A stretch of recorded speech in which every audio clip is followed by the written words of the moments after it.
una vasca que habla como diputada nacional española, que representa a todos los ciudadanos españoles.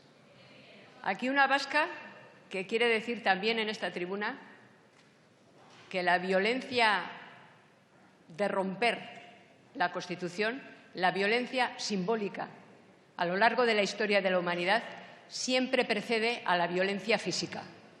Siempre, desgraciadamente, solo que en su caso sucede porque la violencia física la han tenido antes.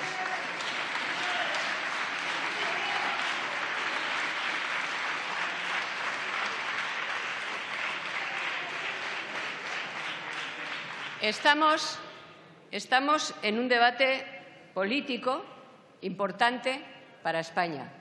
Importante para España, para que en España se cumpla la ley y se garantice el Estado de Derecho y las libertades de todos los españoles. Así es como quiere mi grupo parlamentario encauzar este debate, y no en una pugna entre unos y otros, y usted más y tú lo hiciste y el otro tiene la culpa, sino que lo que aquí nos ha traído el Grupo Popular es una reforma del Tribunal Constitucional que mi grupo parlamentario no comparte. Explicaré por qué no lo comparte. No lo comparte ni en la oportunidad, ni en el contenido, ni en la forma, ni siquiera en lo que pretende decirnos al traer esta propuesta de reforma, pero sobre la que mi grupo quiere hacer la reflexión en lo sustancial. Vamos a ver. En primer lugar, señores del Grupo Popular, iba a decir señores del Gobierno, pero no, señores del Grupo Popular, el Grupo de Unión, Progreso y Democracia apoyará, y este partido apoyará cualquier decisión o medida del Gobierno o de cualquier grupo que sirva para garantizar el cumplimiento de las leyes, el respeto de las leyes y el cumplimiento de las sentencias de los tribunales. Cualquier medida que se nos proponga para garantizar eso, el respeto a la ley y el cumplimiento de las sentencias, tendrá el apoyo de este grupo parlamentario.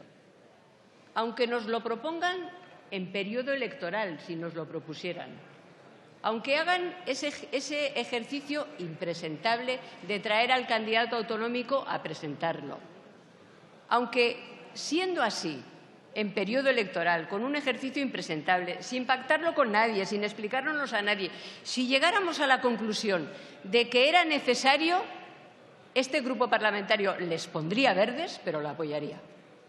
Y ahora resulta que es que les tenemos que poner verdes y no apoyarles, porque voy a tratar de demostrar que no es necesaria esta propuesta que ustedes nos han traído para garantizar el respeto a las leyes y el cumplimiento de las resoluciones, de las sentencias de los tribunales y de las resoluciones del Tribunal Constitucional. Que en España sobran normas, sobran de sobra, valga la redundancia. Normas, procedimientos, instrumentos los tenemos. Los tiene el Tribunal Constitucional, los tiene la jurisdicción penal, los tiene el Gobierno y el Estado a través de los artículos ordinarios de la Constitución, entre otros el 155, pero no solo el 155, el 97, que es el que le dice al Gobierno que es el responsable de garantizar al Estado y de garantizar la igualdad y la legalidad en el Estado. O sea, ¿los tiene el Gobierno? No, los tiene.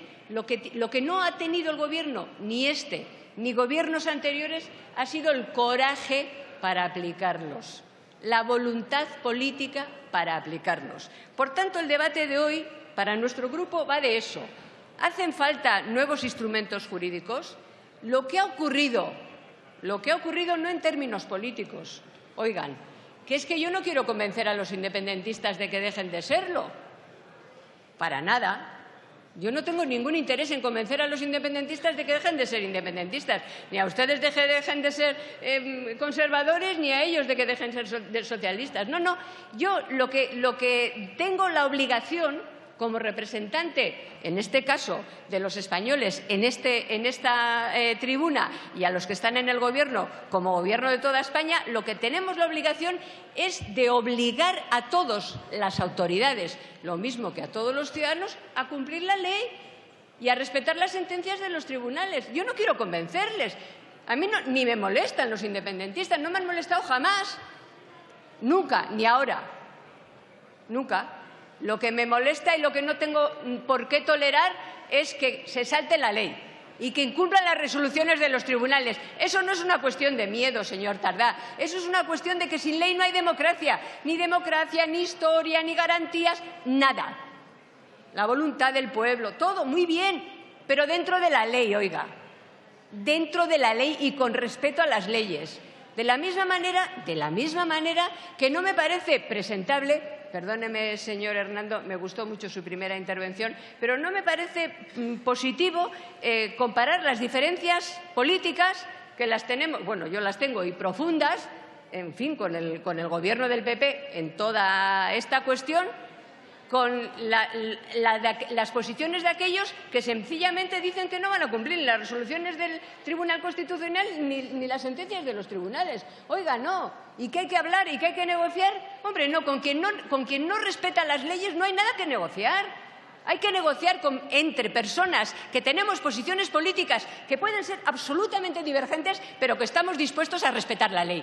Y que a lo mejor la queremos cambiar de arriba abajo y de abajo arriba, pero que la cambiamos con respeto a la ley y a las normas. Si no, ¿qué país es esto? ¿Qué Estado de Derecho es este? Si admitimos que da lo mismo la discrepancia ideológica que saltarse la ley y las sentencias de los tribunales. No, no es lo mismo. Por tanto, la cuestión, y vuelvo al principio del debate, es que encontrarán nuestro apoyo para, en fin, conseguir que se respeten las leyes. Para esconderse detrás del Tribunal Constitucional, no. Para desnaturalizar el Tribunal Constitucional, tampoco. Para aparentar que no existían medidas, medios, procedimientos para obligar a las autoridades catalanas y a otras a cumplir las leyes, tampoco, porque existían procedimientos. Existían y ustedes no los han querido utilizar ni quieren utilizarles. O sea, para encargar al Tribunal Constitucional lo que es una responsabilidad política o lo que es una responsabilidad de los tribunales penales, para eso no nos van a encontrar. Hay instrumentos y hay mecanismos. Lo que falta, como dije, es coraje para aplicarlos o activarlos. Por eso les digo, señores del PP, señor portavoz, señor Hernando, portavoz del Partido Popular, esta es una propuesta innecesaria y es una propuesta chapucera en fondo y forma.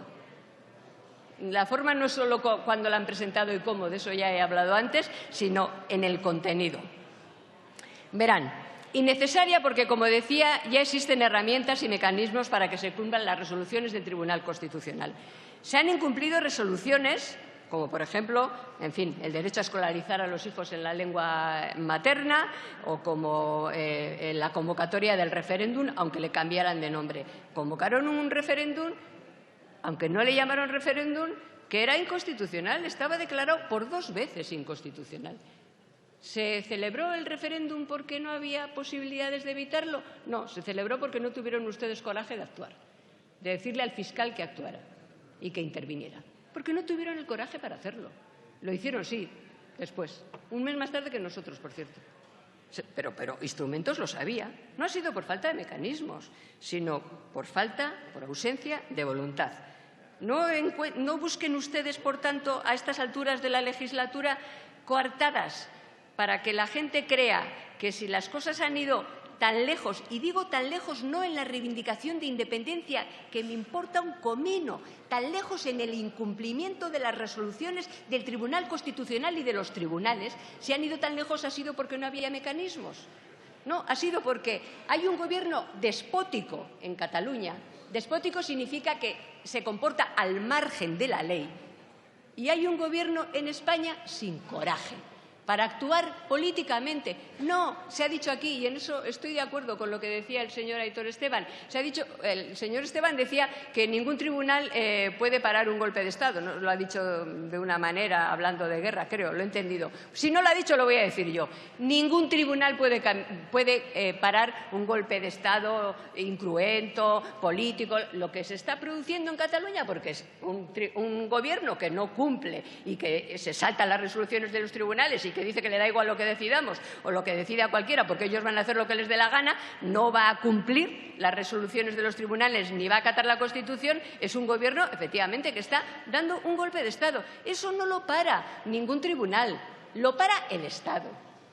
Y en este caso, el Gobierno con los instrumentos que le da la Constitución. Ningún tribunal, ni el Tribunal Constitucional, ni ningún otro, como en cualquier país de nuestro entorno, por cierto, como en cualquier democracia de nuestro entorno. Por tanto, existen instrumentos. De forma, de contenido, les decía, la chapucera desde un punto de vista de contenido. Se lo han dicho otros portavoces, se lo ha explicado muy bien a mi juicio el señor Hernando, el portavoz del Grupo Socialista. Esto que nos proponen ustedes es una jurisdicción inédita, en la que los magistrados del Tribunal Constitucional actuarían como una suerte de jueces penales que pueden imponer sanciones tan relevantes como la inhabilitación para ejercer cargos públicos. Una jurisdicción penal en sede constitucional. Eso es lo que nos plantean. Una jurisdicción penal en sede constitucional. Pero es que la jurisdicción penal sí puede hacer eso. La inhabilitación, como luego explicaré, con consecuencias quizá de cárcel. Pero es el Tribunal Penal, la jurisdicción penal, no el Tribunal Constitucional. Es una desnaturalización absoluta del Tribunal Constitucional, un sinsentido, una desnaturalización, como les estaba diciendo. Luego es chapucera también, porque, en fin, y no tiene en cuenta, siguiendo con el mismo argumento, se ha citado algunas resoluciones del Tribunal Constitucional. Yo quiero citar una de hace muy poco. ¿Se acuerdan ustedes del debate que hubo precisamente en el 2013, creo que fue, como consecuencia de la pertenencia al presidente del Tribunal Constitucional al partido del Gobierno? Y el Tribunal Constitucional dictó un auto que recordaba que el Tribunal Constitucional, entrecomillado, es una institución del Estado que, al igual que sus magistrados, no forman parte del Poder Judicial, no puede actuar como jurisdicción penal. Es que es imposible, aunque se lo quieran atribuir en esta reforma de la Ley Orgánica del Tribunal Constitucional. Es que es absolutamente imposible. El Tribunal Constitucional tiene instrumentos no solo declarativos. Modificaron el artículo 92, señor Esteban, del propio Tribunal Constitucional, poniéndole un nuevo párrafo precisamente para que, además de declarativo, se estableciera cómo podía ser ejecutada una resolución del Tribunal Constitucional que aquellos que tenían la obligación de ejecutarla no querían ejecutarla. Modificaron el artículo 92, añadiéndole un nuevo párrafo en el que se expresaba, en el que el Tribunal Constitucional podía identificar las personas exactamente que eran las que tenían que cumplir esa resolución. Y si no la cumplían, es cuando empieza a actuar la jurisdicción penal. Y empieza a actuar la jurisdicción penal para actuar con los delitos que ya existen.